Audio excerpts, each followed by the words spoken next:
नमस्ते दोस्तों, स्वागत है आप सभी का हमारे इस नए वीडियो में। न कार्तिक समो माशो न कृतेन समम युगम न वेद सदृशम शास्त्रम न तीर्थम गंगा समम।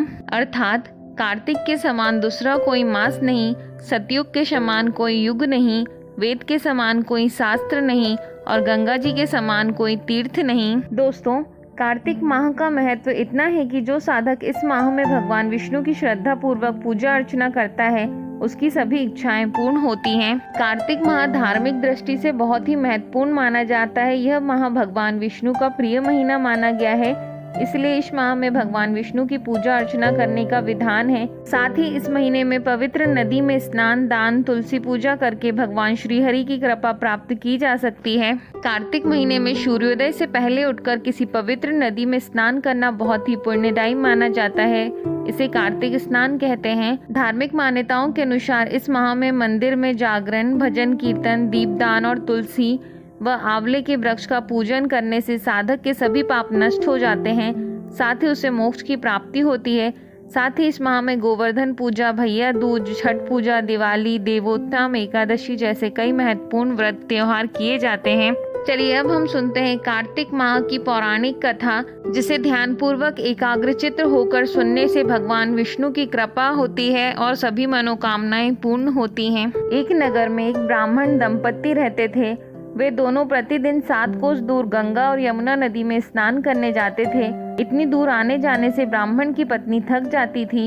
एक दिन उसने अपने पति से कहा कि हमारा एक पुत्र होता, पुत्र के बहू आती तो हमें घर वापस जाने पर खाना बना हुआ मिलता और बहू घर का काम भी कर देती।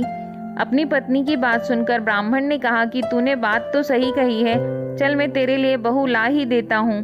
ब्राह्मण ने कहा कि एक पोटली में आटा डालकर कुछ मोहरे रख दे। ब्राह्मण के कहे अनुसार उसने पोटली बांधकर दे दी और पोटली लेकर ब्राह्मण चला गया। ब्राह्मण को सफर के दौरान यमुना के किनारे बहुत ही सुंदर लड़कियां दिखाई दी। वे रेत में घर बनाकर खेल रही थीं। उनमें से एक लड़की ने कहा कि मैं अपना घर नहीं बिगाड़ूंगी, मुझे तो रहने के लिए ये घर चाहिए। लड़की की बात सुनकर ब्राह्मण मन ही मन सोचने लगा कि बहू बनाने के लिए यही लड़की उचित है। जब वह लड़की जाने लगी तो ब्राह्मण भी उसके पीछे पीछे उसके घर तक चला गया। वहां जाकर ब्राह्मण ने उस लड़की से कहा, बेटी, कार्तिक मास चल रहा है, इसलिए मैं किसी के घर खाना नहीं खाता। मैं अपने साथ आटा लेकर आया हूँ। तुम अपनी माता से पूछो कि क्या वह मेरे लिए आटा छानकर 4 रोटी बना देगी। यदि वह मेरा आटा छानकर रोटी बनाएगी तो ही मैं रोटी खा लूंगा। लड़की ने जाकर अपनी माँ को ये सारी बातें बताई। माँ ने कहा, उचित है, जाकर ब्राह्मण देव से कह दो कि वह अपना आटा दे दें, मैं रोटी बना दूंगी। जब वह आटा छानने लगी तो आटे में से मोहर निकली। वह सोचने लगी कि जिसके आटे में इतनी मोहरें हैं उसके घर में कितनी मोहरें होंगी। जब ब्राह्मण खाना खाने बैठा तो लड़की की माँ ने उस ब्राह्मण से पूछा, क्या आपका कोई लड़का है और क्या आप उस लड़के की सगाई करने जा रहे हो। यह सुनकर ब्राह्मण ने कहा कि मेरा लड़का तो काशी में पढ़ने गया हुआ है, लेकिन यदि तुम कहो तो खांड कटोरे से विवाह करके तेरी बेटी को अपने साथ ले जाऊं। लड़की की माँ ने कहा, ठीक है ब्राह्मण देव। इस पर लड़की की माँ ने लड़की की खांड कटोरी से शादी करके ब्राह्मण के साथ भेज दिया। ब्राह्मण ने घर आकर कहा, रामू की माँ, दरवाजा खोलकर देख, मैं तेरे लिए बहू लेकर आया हूँ। ब्राह्मण की पत्नी भीतर से ही बोली, हमारे तो कोई बेटा बेटी नहीं है तो बहू कहाँ से आए। दुनिया तो ताने मारती थी, अब आप भी मानने लगे। ब्राह्मण ने कहा, तू दरवाजा खोलकर तो देख। जब ब्राह्मणी ने दरवाजा खोला तो सामने बहू को खड़ी देखा। उसने बहू का स्वागत किया और आदर सत्कार से अंदर ले गई। अब जब ब्राह्मण अपनी पत्नी के साथ नदी स्नान करने जाता तो पीछे से बहू घर का सारा काम करके खाना बना कर रखती थी। वह उनके कपड़े धोती और रात को हाथ पैर भी दबाती थी। इस तरह बहुत दिन बीत गए। ब्राह्मणी ने अपनी बहू से कहा कि बहू, कभी भी चूल्हे की आग मत बुझने देना और मटके का पानी खत्म मत होने देना।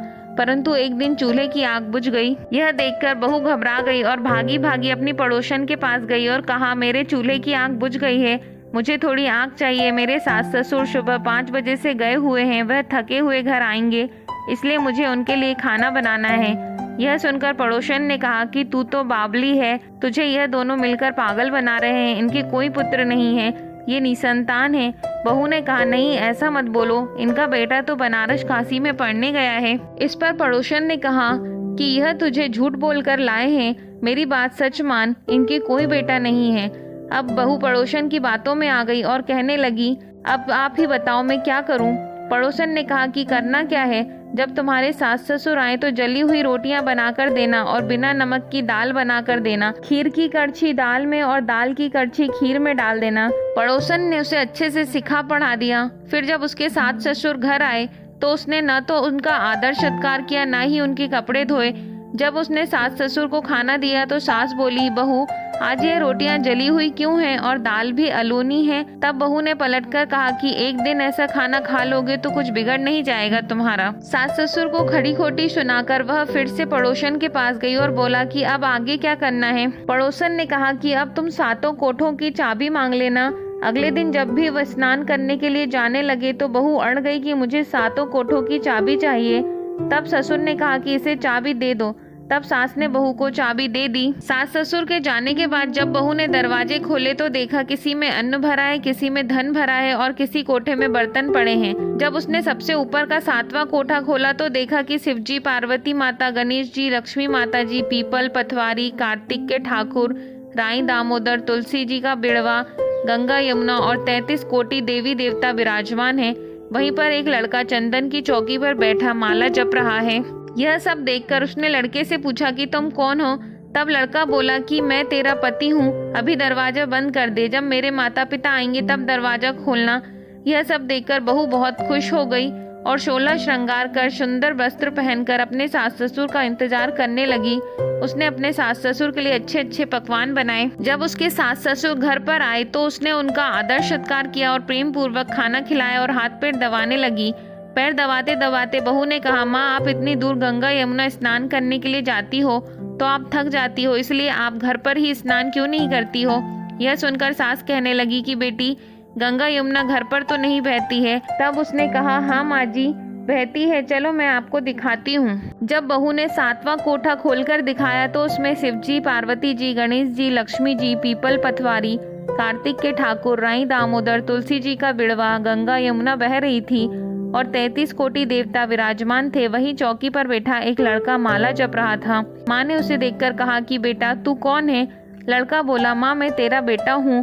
तब ब्राह्मणी ने पूछा कि तू कहाँ से आया है? लड़के ने जवाब दिया कि मुझे कार्तिक दे ने भेजा है।